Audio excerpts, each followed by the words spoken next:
Hola a todos, hola a todas, bienvenidos a Socialismo o Barbarie, el podcast de Izquierda Revolucionaria. Grabamos este nuevo episodio cuando quedan muy pocos días para el 23 de abril, para el Día del Libro, y como no podía ser de otra manera, venimos a presentar una nueva publicación que seguro que muchos y muchas conoceréis porque ha tenido una gran repercusión y también un grandísimo impacto, que es este libro de aquí, La secreta de Franco, la brigada político-social durante la dictadura, escrito por nuestro compañero de Izquierda Revolucionaria en Madrid, Pablo Alcántara. Pablo, bienvenido. Muy encantado de estar aquí con vosotros. Muchísimo Barbarie. Tenemos que hablar de muchas cosas, así que vamos a empezar.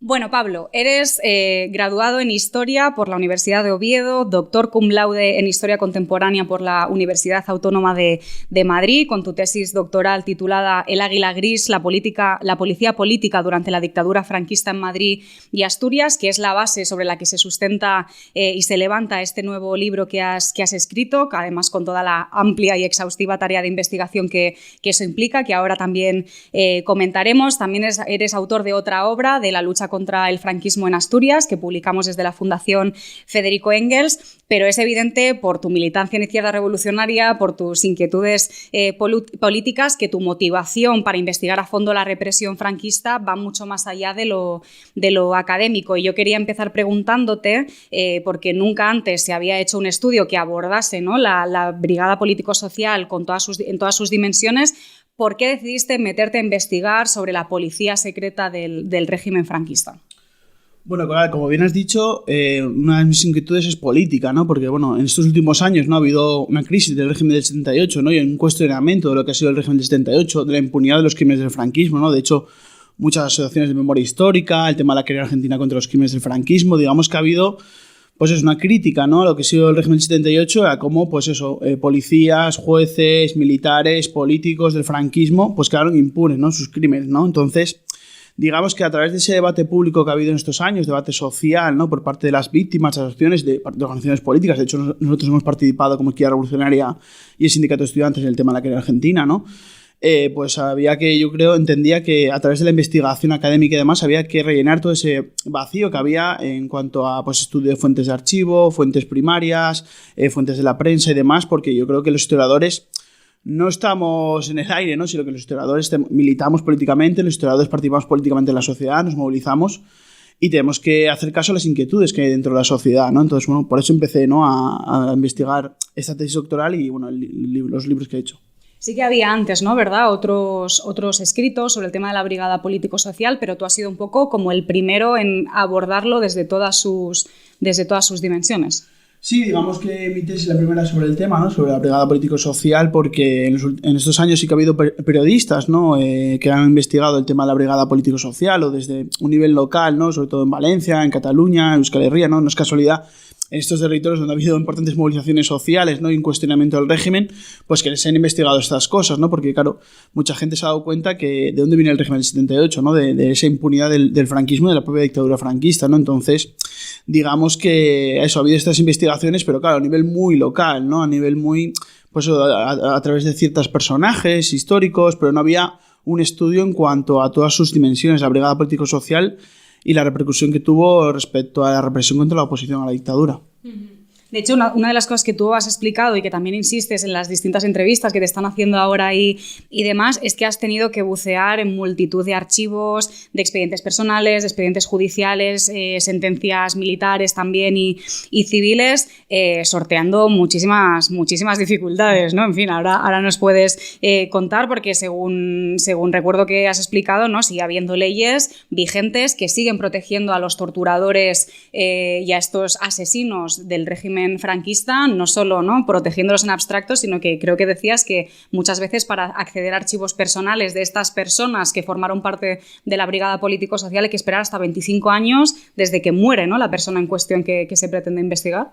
Sí, totalmente, ¿no? De hecho, muchas veces lo digo, ¿no? Que podría escribir otra tesis sobre las dificultades que he tenido a la hora de poder investigar, ¿no? Porque la verdad que es tremendo, ¿no? De hecho, una de las leyes que afecta a la investigación es la Ley de Secretos Oficiales, que es una ley del franquismo, que es una ley del año 68 y que no ha sido derogada por ningún gobierno, ¿no? Ni por la derecha, obviamente, pero tampoco por los gobiernos del Partido Socialista, ¿no? De hecho, muchas veces ahora se está hablando, ¿no? De hacer algo, pero no hacen nada, ¿no? Porque quieren mantener, obviamente, no solo impunes en cuanto judicialmente con la ley de amnistía, ¿no? La ley del año 77, sino incluso el tema de la investigación, ¿no? Con la ley de secretos oficiales o la ley de patrimonio histórico del año 75. O sea, aquí vemos cómo pues quieren impedir que se investigue, ¿no? A estos criminales, porque claro, muchos pues siguen vivos y no solo que sigan vivos, sino que mantiene o han mantenido importantes puestos en la política, en la policía o en la judicatura. Entonces, claro, que se sepa su pasado represor, pues claro. De hecho, yo he tenido muchas dificultades, ¿no? Como bien he dicho. Y, por ejemplo, pues en el Archivo Histórico de Ávila quise investigar información sobre unos huelguistas del año 57 y la primera vez que fui me dijeron que no podía verlo porque era información confidencial, ¿no? O sea, aquí tú ves como mucha documentación, y bueno, por ejemplo, con expedientes personales, por ejemplo, el expediente de Billy el Niño, ¿no? Que fue uno de los principales represores de la Brigada Político-Social hasta 2045, no se va a poder consultar, o por ejemplo, información sobre la transición, que de repente yo me he encontrado grapada con una cartulina encima diciendo eso, que por la ley de patrimonio histórico no se va a poder consultar. O sea, aquí vemos que de hecho la mayoría de información sobre lo que es los últimos periodos del franquismo o transición, tienes que ir a otras fuentes, porque lo que son las fuentes de archivos oficiales es muy complicado poder investigarlas. ¿Cómo nació la Brigada Político-Social? O sea, ¿cuáles son sus orígenes y más o menos hasta qué año funcionó, ¿no? Porque una de las cosas que también denuncias es que, claro, los métodos y realmente la Brigada Político-Social ni terminó con la dictadura ni terminó pocos años después, sino que, en fin, ¿no? Que es una dinámica que continuó pasando tiempo después también. Claro, la Brigada Político-Social, que es verdad que ahora no lo expliqué antes, pero bueno, la Brigada Político-Social, digamos que tiene pues sus orígenes en la propia represión del franquismo, ¿no? En la propia represión de la dictadura, de la posguerra, ¿no? De hecho, es en los años 40, ¿no? En el año 41, en el año 42, cuando se forma con la ley de policía, la ley que hace que los miembros de la Brigada Político-Social estén adheridos al movimiento nacional, al movimiento franquista. O sea, es un aparato policial totalmente ideologizado y al servicio del régimen franquista de la dictadura, ¿no? De hecho, muchos de sus miembros, ¿no? Porque pasaron muchos de ellos por procesos de depuración y demás, la mayoría, pues, durante la época de la Revolución Española, de la Segunda República, de la Guerra Civil, eran gente de derechas o gente que había estado en la quinta columna, que son los espías que espiaban para Falange y para el régimen franquista durante la Guerra Civil en zona republicana, ¿no? O sea, aquí vemos cómo pues la mayoría de miembros de la Brigada Político-Social estaban al servicio del régimen y utilizaban la represión con total rotundidad, ¿no? Y que también una cosa, que la Brigada Político-Social era un aparato no solo de tortura, sino incluso de propaganda, de pues eso, de intentar eso, de intelectual, ¿no? Incluso, ¿no? De crear pues un aparato de propaganda al servicio del régimen franquista, con libros, con revistas, con los boletines de investigación social. Digamos que la Brigada Político-Social era un aparato tanto intelectual como de tortura al servicio del régimen franquista, ¿no? Al servicio de sus intereses. De hecho, digamos que en diversos sectores sociales, a raíz del movimiento obrero, el movimiento estudiantil, hay cierto descarajamiento, ¿no? Dentro de la dictadura franquista, y en la Brigada Político-Social tú no ves eso, ¿no? La Brigada Político-Social estuvo al servicio del régimen franquista durante toda su existencia. Muchas veces cuando se habla de la dictadura franquista y de quiénes fueron, en fin, estos asesinos y torturadores, muchas veces cuesta encontrar nombres concretos, quiénes fueron, hay como un halo, ¿no? Bueno, en fin, rodeando estas personalidades, y tú explicas que de la misma manera que es importante reivindicar a las víctimas, es importante explicar y mencionar quiénes fueron sus verdugos. Entonces, tú en el libro mencionas distintos nombres, distintas personalidades. ¿Quiénes fueron realmente los nombres y apellidos que formaron parte de la Brigada Político-Social? Sí, yo, bueno, en el libro, en el segundo capítulo, ¿no? Hago un extenso onomástica, ¿no? De diferentes miembros de la Brigada Político-Social, ¿no? Por ejemplo, porque eso, muchas veces se habla de Antonio González Pacheco, Billy el Niño, ¿no? Como pues uno de los miembros más importantes de la Brigada Político-Social, por todo el fruto de esto del tema de la querella argentina contra los crímenes del franquismo, por el tema de que el tema de que murió hace un par de años y que todavía recibía pensiones todavía vitalicias y demás. O sea, Antonio González Pacheco, es verdad que fue uno de los miembros más importantes de la Brigada Político-Social en los últimos momentos de la dictadura, pero era un miembro más de esta estructura represiva, ¿no? En la que formaban, por ejemplo, Roberto Conesa Escudero, que fue uno de los miembros más importantes de la Brigada Político-Social y que, por ejemplo, para el libro me sirve mucho para hacer un análisis de lo que fue la actuación de la Brigada Político-Social contra diferentes sectores de la oposición antifranquista, como movimiento guerrillero, estudiantes, los obreros. Luego el caso, por ejemplo, de Melitón Manzanas, muy, muy famoso, ¿no? Que fue justiciado por ETA porque era un torturador franquista, ¿no? Y que luego en el año 2000 Mariano Rajoy le dio una medalla como víctima del terrorismo. Otra vez vemos aquí el blanqueamiento por parte de la derecha, ¿no? De su pasado y demás. El caso, por ejemplo, de Juan Antonio Creix, que fue jefe de la Brigada Político-Social en Barcelona, que fue uno de los miembros más importantes de la Brigada Político-Social, que tuvo relaciones con Martín Villa, ¿no? Que fue Martín Villa, ¿no? Que ahora es un demócrata según Zapatero, Felipe González y todos estos. Martín Villa fue gobernador civil en Barcelona en los años 70 y fue uno de los principales represores contra el movimiento obrero en Cataluña. Y luego, de hecho, Martín Villa para mí representa lo que es el hombre de Estado sobre el sistema capitalista, porque luego la transición fue ministro, luego estuvo en varias empresas en Endesa, sin que pues, sus crímenes durante la dictadura franquista fueron juzgados, hasta ahora que, varios miembros de varias personas que fueron torturadas y, fueron represaliadas en la matanza de Vitoria del 3 de marzo del 76, en la que Martín Villa participó, fue uno de los principales impulsores, ¿no? de la represión policial. Ahora le han denunciado en la querella argentina contra los crímenes del franquismo, y lo que pasa es que muchos, pues los Felipe González, Zapatero, etcétera, le están cubriendo las espaldas a este tipejo, ¿no? Y luego, pues eso, hay muchos miembros de la Brigada Político-Social, ¿no? En Asturias, Claudio Ramos, que fue el jefe de la Brigada Político-Social en Asturias, en Oviedo, ¿no? Y que fueron los principales represores contra el movimiento obrero, movimiento estudiantil en Asturias, contra las huelgas mineras. Establezco diferentes perfiles. Por ejemplo, un caso interesante es el de Eduardo Comín Colomer, que fue uno que participó en el servicio de recuperación de documentos, que era lo que es el actual Centro Documental de Memoria Histórica, ¿no? Que se encargaba de incautar todo el material de organizaciones republicanas, de sindicatos, organizaciones obreras, y pues para hacer un fichero personal de todos aquellos que habían participado pues en la Revolución Española, en la lucha contra el golpe de Estado del 18 de julio del 36, y para reprimirse y para detenerlos, ¿no? Y también es la verdad que es tremendo, que cuando yo me enteré me quedé flipado, que su fondo documental, ¿no? Su fondo de libros, de documentos y tal, de más de 10.000 libros, está en la Biblioteca Nacional, resguardado por la Biblioteca Nacional. O sea, tú ves cómo pues toda esta gente, ¿no? Mientras las víctimas del franquismo pues esperan todavía que haya justicia para que sean resarcidos y para que, para que por fin se juzguen los crímenes del franquismo, llevan 40 años esperando, pues lo que son sus verdugos, los que fueron sus torturadores, etcétera, pues tienen todas las prebendas, ¿no? Reciben jubilaciones exquisitas, reciben medallas, incluso pues sus documentos están resguardados en archivos y bibliotecas. O sea, tú ves como la impunidad de esta gente, ¿no? Y cómo han recibido todas las prebendas por parte del Estado español en esta supuesta democracia. Vale, y en concreto, o sea, de todos estos nombres que acabas de mencionar, ¿qué pasó con ellos cuando terminó la dictadura, cuando murió el dictador y hubo esta transición, ¿no? Esta llamada transición a la democracia? Claro, lo que pasó con la mayoría de miembros de la Brigada Político-Social es que se mantuvieron en la policía supuestamente democrática, ¿no? La Brigada Político-Social, como oficialmente desapareció en el año 78, pero sus miembros y sus métodos se mantuvieron, ¿no? En los años, no solo la transición con los gobiernos de UCD, sino incluso con el Partido Socialista, ¿no? De hecho, casos como el que he dicho antes, como Roberto Conesa Escudero, por ejemplo, ¿no? Que participó, no lo dije antes, pero participó en la detención de las 13 Rosas, ¿no? O sea, desde el año 39 ya estaba ahí metido en la Brigada Político-Social. Este hombre fue dirigente de la Brigada Antiterrorista con Martín Villa en el año 79, ¿no?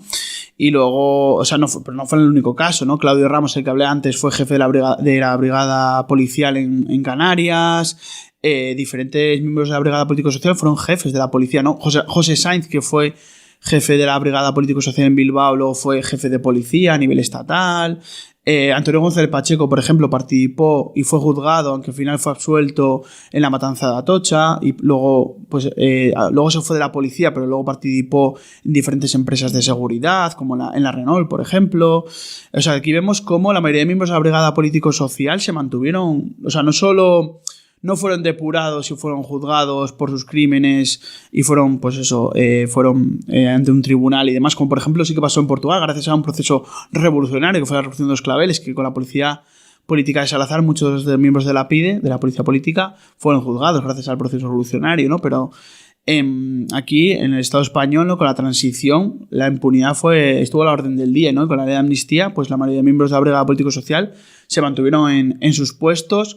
y fueron ascendidos incluso, ¿no? Y no solo por UCD, como he dicho antes, sino incluso por el Partido Socialista. De hecho, explico en el libro, en el año 85 se escribió una carta por varios militantes del PSOE, militantes antifranquistas, gente que había sido torturada y demás, diciéndole a Barrio Nuevo, que era el ministro del PSOE de aquella, que todavía sigue por ahí pululando en platos de televisión, diciéndole que hacía que muchos jefes de la policía actual habían sido miembros de la Brigada Político-Social, que qué estaba pasando, porque no los depuraban, que era una de las promesas de la izquierda, ¿no? Durante el franquismo, ¿no? De la izquierda antifranquista, de la depuración del aparato del Estado, ¿no? Una de las grandes consignas. Y Barrio Nuevo dijo... Algo que sigue totalmente sí, sigue totalmente vigente, eso es así.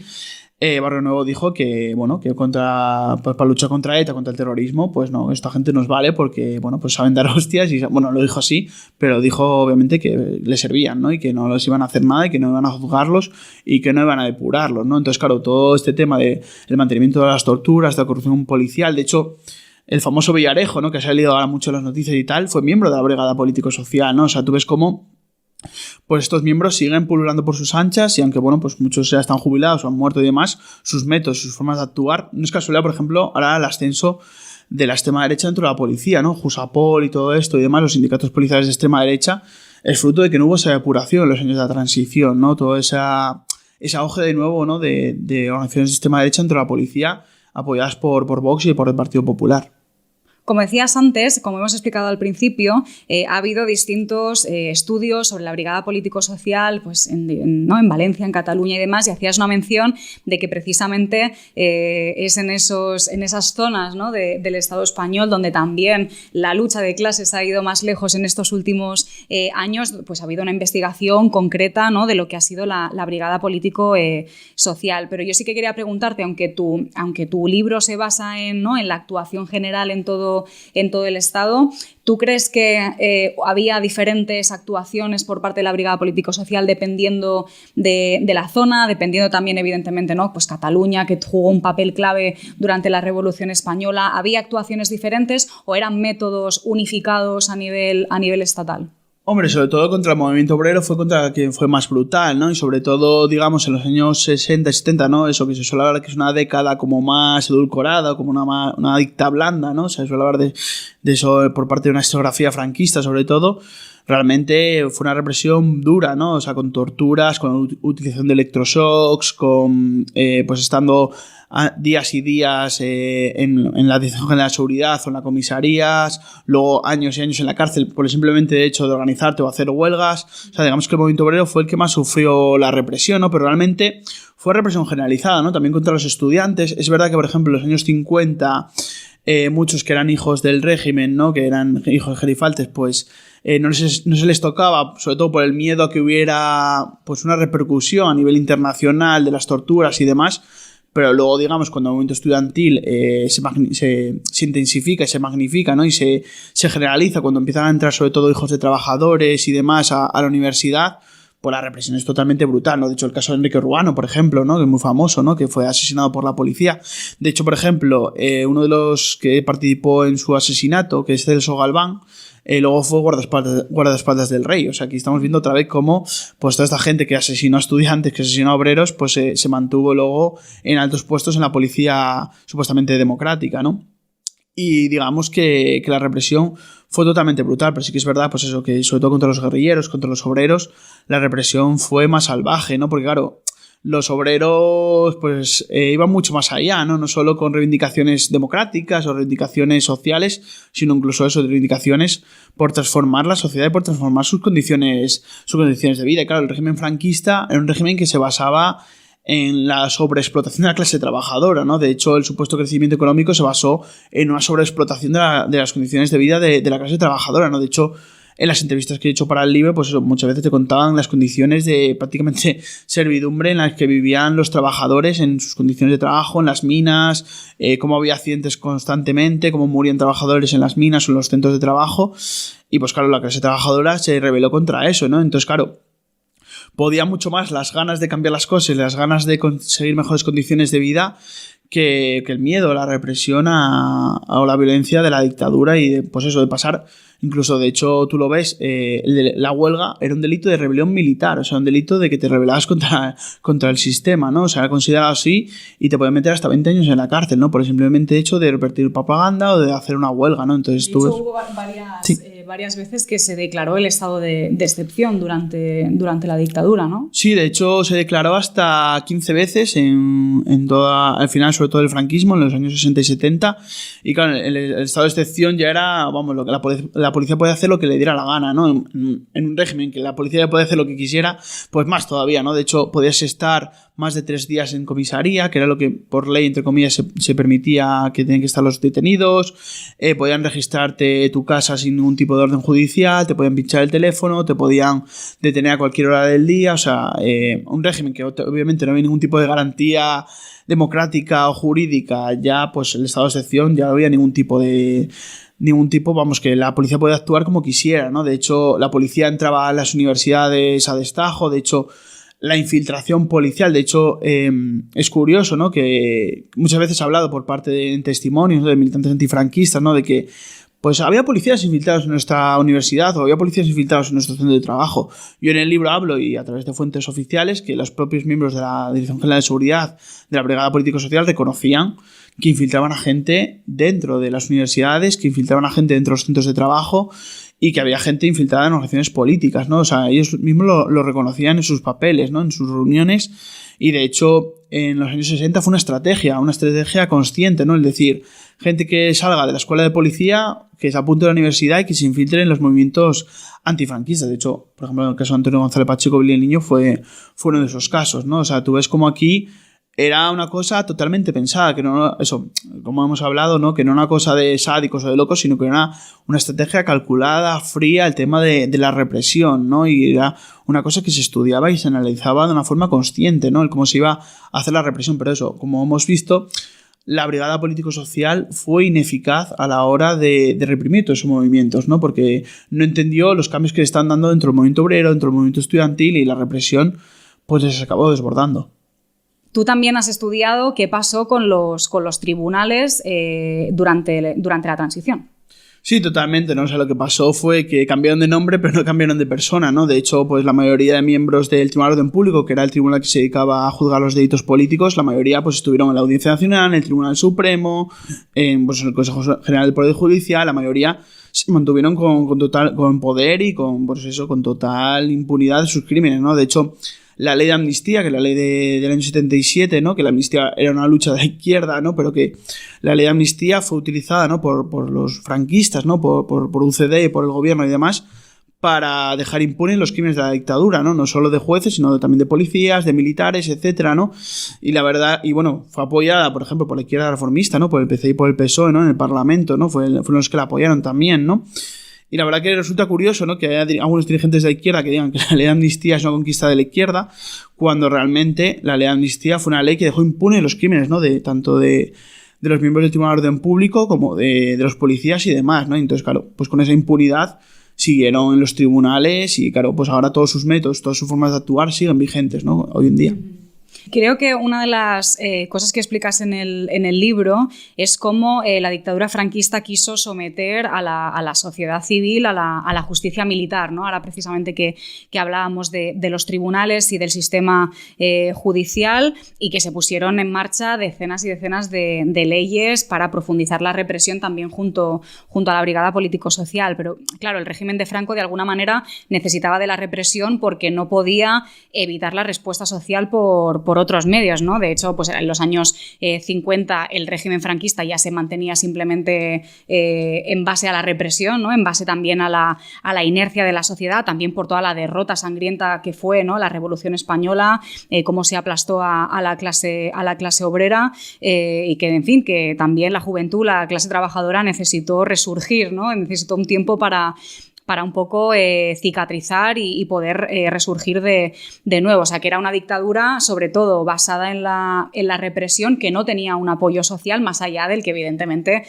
daba la burguesía española y la clase dominante. Pero en el libro también explicas que en los años 60 eso cambia, ¿no? Que la lucha de los trabajadores españoles dio un salto adelante, un salto cualitativo. De hecho, creo, ¿no?, que se inicia un movimiento huelguístico que no tenía precedente en la historia bajo un régimen dictatorial, y explicas también cómo hubo algunos focos en la geografía del Estado español que realmente le dieron bastantes quebraderos de cabeza al régimen franquista, como pudo ser Cataluña, Euskadi, Asturias, ¿no?, también, y Madrid. En el libro es el capítulo ¿no?, de a más presión, más reacción. Es importante también remarcar este punto, ¿no?, que evidentemente la lucha de los trabajadores y los jóvenes no empezó cuando acabó la dictadura, sino que empezó mucho antes. Sí, totalmente, ¿no? De hecho, una de las cosas que yo quiero remarcar en el libro, ¿no? De hecho, dedico 2 capítulos en el libro En la secreta de Franco, y bueno, mi libro anterior, ¿no?, el de la lucha contra el franquismo en Asturias, ¿no? Quiero recalcar la importancia, ¿no?, de la lucha antifranquista, ¿no?, de la movilización para acabar con la dictadura, ¿no? Porque muchas veces ahí con el tema de la memoria histórica pues hay un relato lacrimógeno, ¿no?, con las víctimas y demás, y realmente aquí lo que hubo fueron resistentes, ¿no? Fueron luchadores contra la dictadura, ¿no?, que no solo luchaban contra el franquismo, sino incluso contra el propio sistema capitalista, ¿no?, por transformar la sociedad y demás.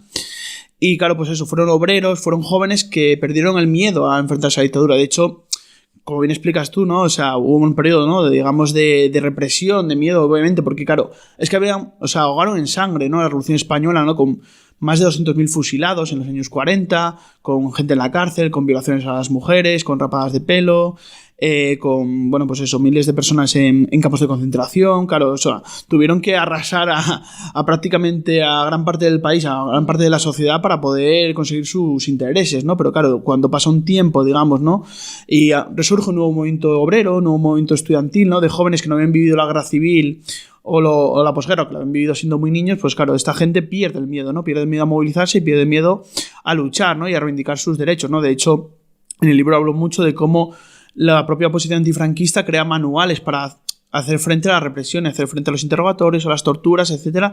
Y aquí vemos cómo la propia oposición antifranquista pierde el miedo, ¿no? De hecho, eso es una de las cosas que yo más quiero que se recalquen en el libro, ¿no? Cómo, a pesar de la represión, de las torturas, de cómo era el régimen franquista, intentar meter miedo y demás, la gente, ¿no?, por luchar por sus condiciones de vida, por mejorar sus condiciones de trabajo, por transformar la sociedad, perdió el miedo y luchó y se movilizó desde finales de los años 50 hasta el final de la dictadura, y bueno, luego después, pero sobre todo en estos años, ¿no?, más de 20 años de lucha, de movilización y de organización, ¿no?, que llegó a gran parte de la sociedad, ¿no?, obreros, estudiantes, intelectuales, artistas, etcétera. Gran parte de la sociedad se movilizó contra la dictadura por luchar, por transformar la sociedad. Y uno de esos focos más importantes, ¿no?, fue Asturias también, que precisamente es lo que explicas en el libro, ¿no?, que además tiene este subtítulo de la guerrilla, las grandes huelgas obreras, porque yo creo que Asturias se convirtió también en un símbolo de lucha antifranquista. Sí, en mi primer libro, La lucha contra el franquismo en Asturias, que editamos en la Fundación Federico Engels, que ha tenido bastante repercusión en Asturias, ¿no?, que no es casualidad, no es porque lo haya escrito yo, porque lo ha escrito otra persona, sino porque la gente, ¿no?, hay una serie de ideas, una serie de memoria, una inquietud, ¿no?, porque pues eso, para mí, por ejemplo, o para nosotros, ¿no?, la memoria no es una cuestión de banderas, o sea, una cuestión anecdótica, sino que es una cuestión para la lucha del presente y para transformar el futuro, ¿no? Nosotros aprendemos de la memoria histórica, de la memoria obrera, de los errores, de los aciertos para las luchas del presente y para eso, para transformar el futuro, ¿no? Entonces, yo quería sacar este libro, La lucha contra el franquismo en Asturias, de que estoy muy orgulloso, porque yo creo que no es importante. Exacto, sino porque yo creo que es importante, ¿no?, reivindicar pues lo que fueron las huelgas, el nacimiento de las comisiones obreras, la importancia de la lucha de las mujeres haciendo piquetes, la importancia, ¿no?, de cómo una lucha, ¿no?, como la huelga en Asturias se extendió sin prácticamente propaganda o prensa a no solo Asturias, sino a 28 regiones del país, la huelga del 62, una huelga, pues eso, que se está reivindicando ahora, que es el 60 aniversario. Vemos aquí cómo, pues eso, sin prácticamente medios, en clandestinidad y demás, la clase trabajadora, la juventud y las mujeres lucharon, ¿no?, por transformar la sociedad y consiguieron acabar con la dictadura. Mencionas mucho el papel de la mujer trabajadora, evidentemente, ¿no? Siempre lo hemos explicado, desde que existe opresión hay rebelión contra la opresión y las mujeres nos hemos colocado al frente, y yo creo que es especialmente importante el papel que juega la mujer trabajadora bajo la dictadura franquista, porque claro, la represión contra las mujeres fue una de las banderas claras del régimen de Franco. No por casualidad, pues eso, ¿no? La dictadura aplastó con saña todo lo que la lucha revolucionaria en los años 30 había conseguido: el derecho a voto para la mujer, el derecho al divorcio, incluso también el tema del derecho al aborto, bueno, la despenalización del aborto durante la guerra civil. Y claro, la represión contra la mujer, decías, ¿no? Las violaciones, las torturas, las rapadas de pelo, claro, es que fue un proceso salvaje, premeditado y consciente, de la mano también de la Iglesia Católica, que fue el otro pilar, ¿no? También en el que se apoyaba el régimen de Franco. Sí, totalmente, ¿no? De hecho, las mujeres juegan un papel fundamental no solo en la Revolución Española, sino eso, en la lucha contra el franquismo. Juegan un papel, vamos, de primera línea, ¿no? Porque muchas veces se ha también borrado, ¿no? Como hemos hablado antes de borrar la historia, el papel de las mujeres trabajadoras pues en crear organizaciones clandestinas, en organizar las organizaciones de clase, en organizar los sindicatos, las comisiones obreras, en hacer piquetes delante, por ejemplo, de Asturias, ¿no? El caso, por ejemplo, de Anita Sirgo y Tina Pérez, que habló tanto en el libro de la lucha contra el franquismo en Asturias como en La secreta de Franco, que fueron dos mujeres que lideraron piquetes delante de las minas contra los esquiroles que les lanzaban maíz en señal de que eran gallinas. O sea, tú ves aquí cómo las mujeres juegan un papel fundamental, ¿no? En tanto el movimiento guerrillero como el movimiento obrero, como el movimiento estudiantil, las mujeres juegan un papel de primera línea, ¿no? Y claro, pues el franquismo iba a reprimirlo con total saña, ¿no? Pues eso, como he explicado, la rapada de pelo, violaciones, etcétera, ¿no? Y también, de hecho, por ejemplo, Tina Pérez y Anita Sirgo le raparon el pelo en el año 63, una época en que el franquismo se intentaba vender como pues, un régimen más moderado, más pacífico, y realmente no fue así, ¿no? De hecho, pues la represión contra la mujer fue brutal hasta el final, ¿no? Y la Iglesia Católica jugó un papel también de primera línea, ¿no?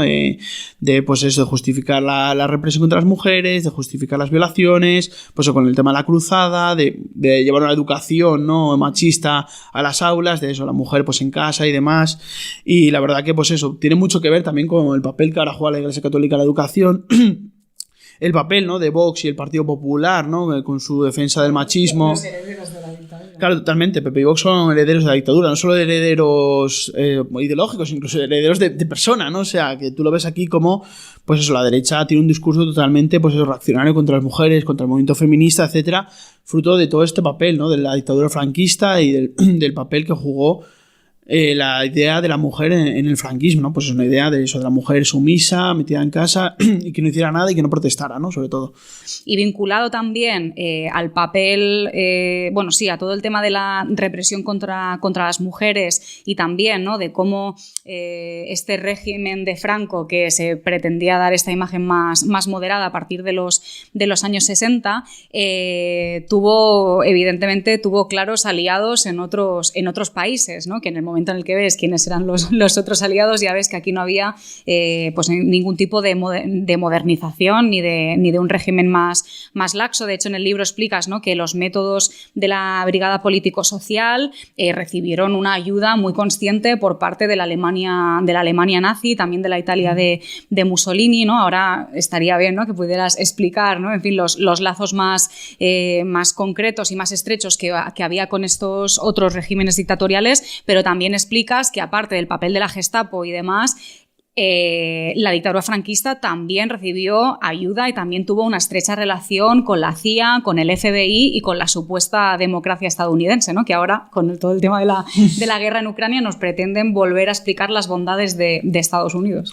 Sí, totalmente, ¿no? De hecho, la Brigada Político-Social, la Gestapo, tiene que ver mucho con el nacimiento de la propia Brigada Político-Social, ¿no? De hecho, en el año 38, en la Guerra Civil, hay pacto ya entre los franquistas y los nazis, un pacto policial de colaboración, pues para detener, por ejemplo, a alemanes que habían participado en las brigadas internacionales, a gente que estaba, pues españoles que estaban en Alemania participando en temas de oposición. O sea, aquí vemos cómo hay una estrecha colaboración, incluso sin haberse creado supuestamente el Estado franquista, sin haber acabado la guerra civil, ¿no? Y luego, pues en el año 40, Himmler, que era el jefe de la Gestapo, viene a España pues a dar instrucciones sobre cómo realizar la policía franquista, etcétera. Y luego, casualmente, al año siguiente es cuando se crea la Brigada Político-Social. O sea, que la brigada tiene que ver mucho con la Gestapo, con el nacimiento, ¿no? Con el nacimiento de la Brigada Político-Social, ¿no? Y está en su cimiento, ¿no? En su fundación, ¿no? De hecho, o sea, Franco y Hitler pactaron, o sea, pactos económicos, sociales, o sea, eso de que Franco y Hitler no eran aliados es mentira, ¿no? O sea, totalmente, vamos, se ha demostrado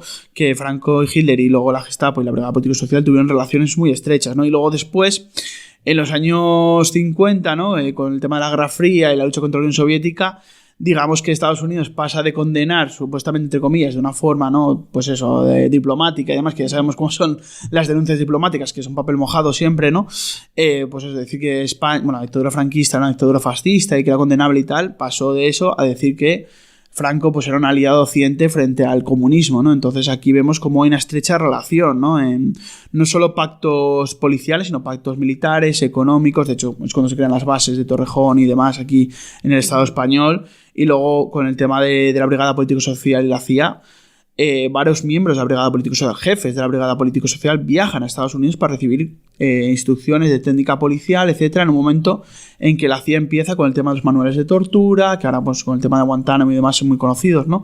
Pero es cuando empieza pues eso, con la tortura psicológica, con la tortura física, etcétera, cuando empieza a perfeccionarse esos métodos de tortura, y ahí es cuando viajan los miembros de la Brigada Político-Social para aprender esos métodos de tortura, ¿no? Luego incluso hay participan en operaciones de detenciones policiales, o sea, digamos que la relación es mucho más estrecha de lo que se nos ha dicho, ¿no? Entre la democracia, entre comillas, estadounidense y el régimen franquista, ¿no? Y la CIA y la Brigada Político-Social. Yo creo que es muy interesante conocer estos detalles, ¿no? De los métodos que compartían la Brigada Político-Social, la CIA, en fin, ¿no? Que son, vamos, no solo utilizados en Guantánamo, son los mismos métodos que han utilizado el imperialismo occidental en Irak, en Afganistán, en fin, en todos los países que han destruido y que se han llevado por delante. Y es muy interesante verlo ahora, precisamente por el contexto político internacional en el que nos encontramos, donde la guerra en Ucrania, evidentemente, pues marca toda la dinámica en las relaciones internacionales, y porque, evidentemente, la invasión de Ucrania por el ejército ruso y la respuesta militarista de Estados Unidos, de la Unión Europea y demás están precipitando la mayor crisis del sistema capitalista desde la Segunda Guerra Mundial. Nosotros, desde Izquierda Revolucionaria, hemos explicado ya muchas veces nuestra posición. También dedicamos un capítulo de este podcast a profundizar, ¿no? Y a entrar en detalle en todo lo que está siendo esta guerra imperialista. Hemos explicado, ¿no? Que hay que condenar, evidentemente, al régimen de Putin, que no tiene nada que ver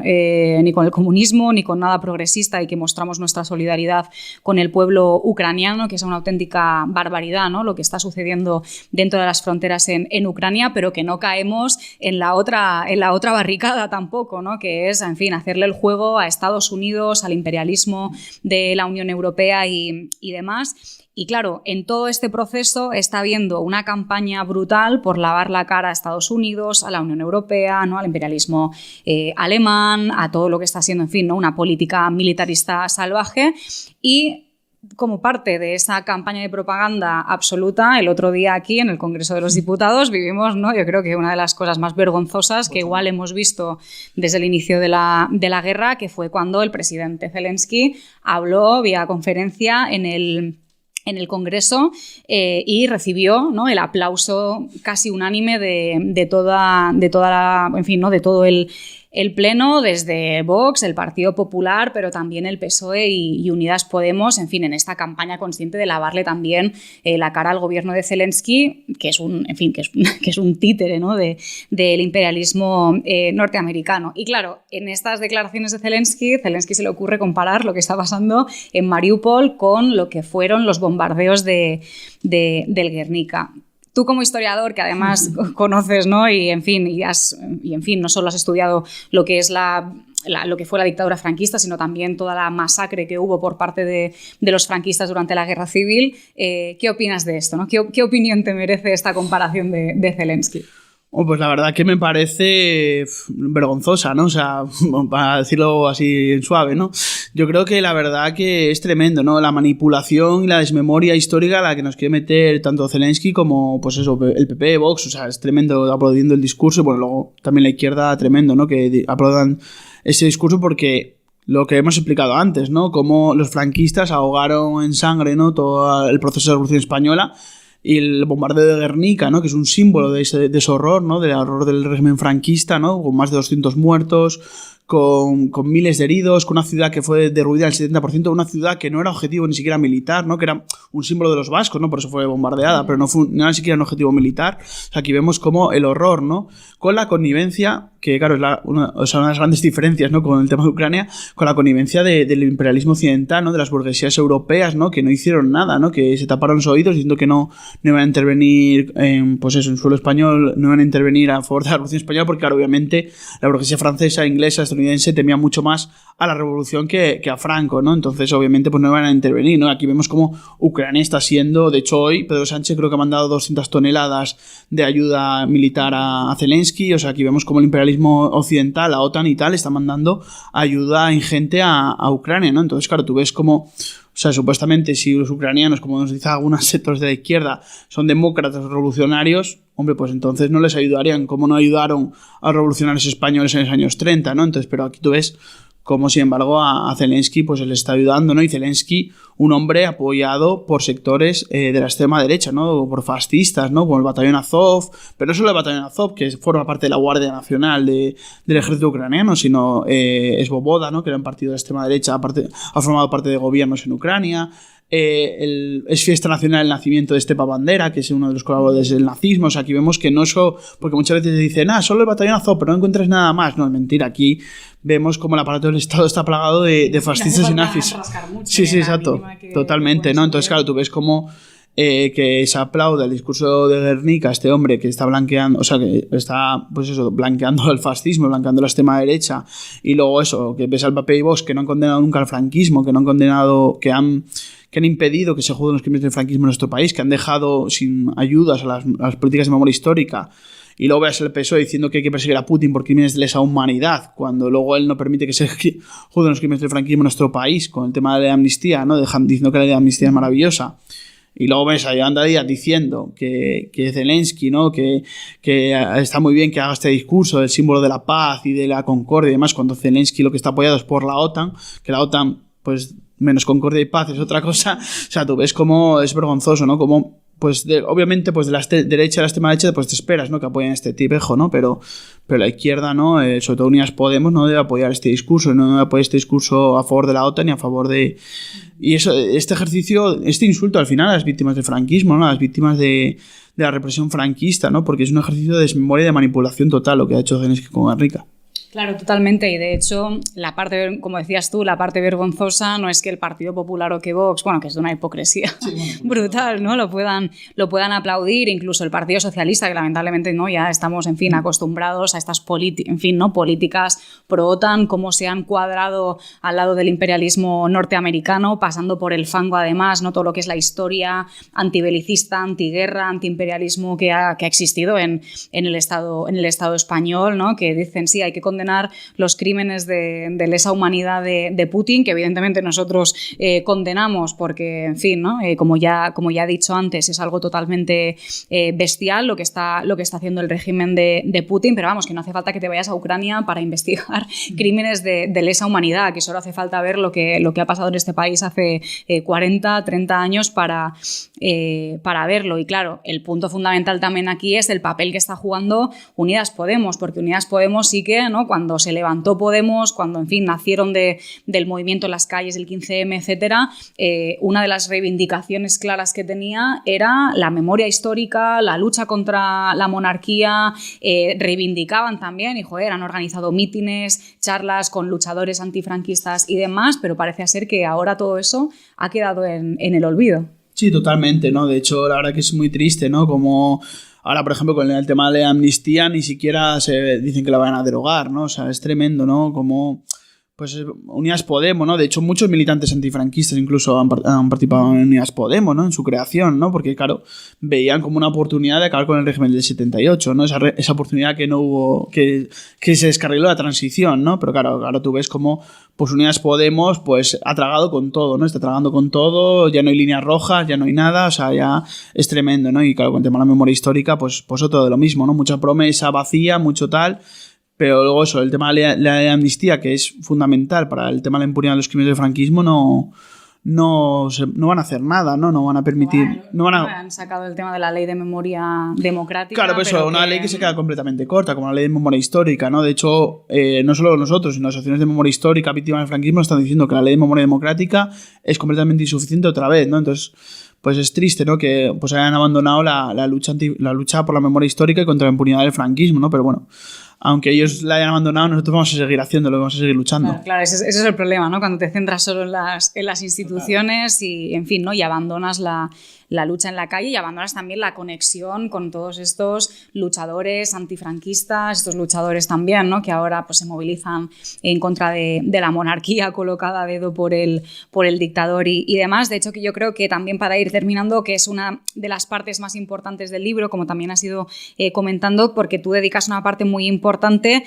a desempolvar todo lo que fue la lucha abnegada de trabajadores, de jóvenes, que eran muy conscientes, por cierto, de los peligros que implicaba su activismo político y sindical, que muchos de ellos continúan ahora con la lucha, muchos han fallecido ya por edad, pero muchos incluso siendo mayores, ¿no? Que continúan reivindicando pues eso, ¿no? Que hay que seguir defendiendo la memoria histórica, seguir luchando contra los crímenes de la dictadura, seguir señalando quiénes eran las víctimas, pero también quiénes eran los verdugos, ¿no? Pues hablas de Chato Galante, de Julio Diamante y de muchos otros nombres, que en el fondo también es un homenaje, ¿no? A todos estos luchadores antifranquistas, este libro. Totalmente, es que es un homenaje, ¿no? A su lucha, a su reivindicación, ¿no? A ese relato, ¿no? De la necesidad de movilizarse, de luchar, porque eso muchas veces con el tema de memoria, pues eso, se tiene un relato, pues eso, lacrimógeno de hay pobres víctimas, el tema de las fosas comunes, que obviamente pues es importante y da rabia, ¿no? Que siga habiendo miles y miles de fosas comunes, pero nosotros lo que nos importa aquí es reivindicar el papel de la lucha, cómo esta gente, ¿no? A pesar de eso, como bien has dicho tú, ¿no? A pesar de la represión, de las torturas, de los fusilamientos, la gente era consciente, ¿no? De lo que estaba haciendo y de la necesidad de luchar y de movilizarse y de organizarse, no solo eso por derechos democráticos sociales, sino incluso por transformar la sociedad, ¿no? De hecho, mucha gente que yo he entrevistado, ¿no? De hecho, en el libro aparecen muchos testimonios, ¿no? De hombres y mujeres anónimos, porque muchas veces es importante reivindicar a toda esa gente, ¿no? Que luchó anónimamente, clandestinamente, con humildad, ¿no? Por transformar la sociedad, pues eso, creando organizaciones clandestinas, comisiones obreras, huelgas, etcétera. Fue así como se consiguió derrotar a la dictadura. Y digamos que pues toda esta gente, mucha de esta gente lo que habla es de pues eso, de que querían transformar la sociedad, de que no solo acabar con la dictadura, sino incluso transformar la sociedad y acabar con el capitalismo y luchar por una sociedad más justa y una sociedad socialista, ¿no? De hecho, eso mucha gente te lo dice, ¿no? Entonces yo creo que es importante, ¿no? Para las generaciones de ahora, ¿no? Para los jóvenes y demás, que mucha gente, ¿no? Yo creo que hay una serie de ideas, una serie de memoria, de esta memoria obrera, y los historiadores tenemos que implicarnos en eso, ¿no? En traer esa memoria obrera, esa lucha a la actualidad, ¿no? A la lucha del presente, a la lucha del futuro. Por eso yo creo que los historiadores no solo tenemos que estar investigando en archivos, sino tenemos que organizarnos, movilizarnos. Por eso yo soy militante de Izquierda Revolucionaria, porque creo que pues eso está muy bien investigar, estar en los archivos, pero también hay que luchar y organizarse, ¿no? Porque es con la política, con la movilización, con la organización y con un programa revolucionario como se van a cambiar las cosas. Bueno, Pablo, pues muchísimas gracias por participar en Socialismo Barbarie, por explicarnos también todo el trabajo que hay detrás de este libro. Evidentemente, animamos a todos y a todas a comprar este libro, a comprar La secreta de Franco, también a adquirir la otra publicación de Pablo Alcántara, de la lucha contra el franquismo en Asturias. Ahora que también se acerca el 23 de abril, el Día del Libro, hay que leer, hay que comprar y hay que difundir la literatura revolucionaria y combativa, rescatar la memoria histórica, y también os animamos a entrar en la web de la Fundación Federico Engels, fundacionfedericoengels.net, y ahí podéis mirar todos los libros que tenemos sobre memoria histórica, sobre la lucha antifranquista y sobre muchas otras cuestiones políticas. Evidentemente, como terminamos todos los podcasts, os animamos a que si compartís estas ideas, a que si estáis de acuerdo con todo lo que aquí hemos mencionado, a que entréis en contacto con Izquierda Revolucionaria para construir una organización que luche por la memoria histórica, que se organice contra la monarquía y el régimen